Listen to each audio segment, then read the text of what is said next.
Hello and welcome back to Meet Mozart.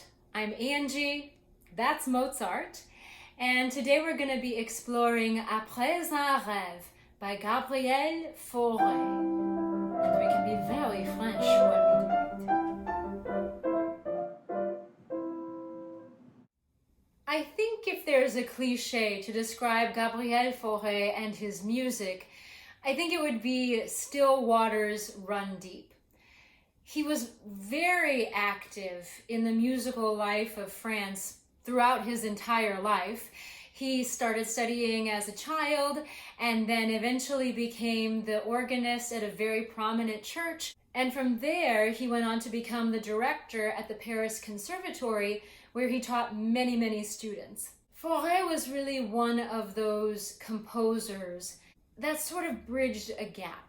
He started writing in the late 1800s during sort of the age of Romanticism, which we talked about a bit in our Schubert video, and started to push those boundaries a little further, especially in terms of the harmonies. What he started doing musically sort of inspired all of these other musicians to continue that work and actually bring France into the modern era of the 1900s.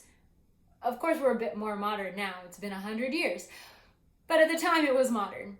One of the things that's really special about him as a teacher, and one of the reasons why he was able to be this sort of bridge, was because when he taught his students, he didn't just teach them to copy his style. He taught them about the elements of music and also about taste. And from those things, they were able to grow and become their own composers and really create that more modern musical movement in France in the 1900s. What makes his particular style so special is that, as I mentioned, he's starting to push harmonies, he's starting to push the musical boundaries. But even through all of that, there's something so simple about his music, something so elegant and nuanced. And we really get to enjoy these very simple ideas that are supported by complex musical elements. And I think that's really what you're going to hear in this piece. Après, rêve is one of Fauré's early songs. It's also one of his most famous. In addition to being an art song, it's been transcribed and performed by countless other instruments, including flute and violin, and so many others. So if you do a quick Google search, you'll find a ton of different versions of this song. The text is by Romain Bussin, who was actually a friend of Fauré's. And Bussin was inspired to write it after reading a very similar Italian text. So there's a lot of very Italianate feelings and expressions, even in this very French song. Après un rêve means after a dream. So we're hearing from a speaker who's just woken up from the most beautiful, exhilarating, loving dream that's taken him literally to new heights and into the clouds. And after the dream is over, he's just begging for it to return.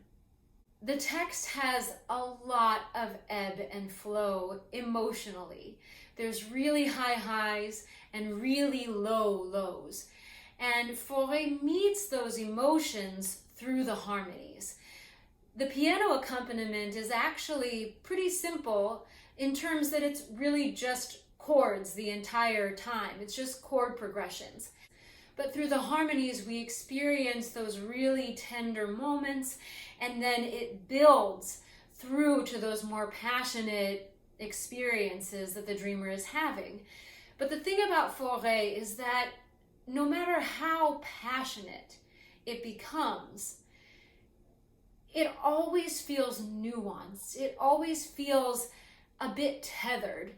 And as soon as we reach those kind of big climactic moments, he's always bringing it down into this more thoughtful, more tender place. And we experience the speaker's regret that this dream may not come again.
you so much for watching. I hope you enjoyed it. If you did, please be sure to like, comment, subscribe, push all the fun buttons, and we will look forward to seeing you soon.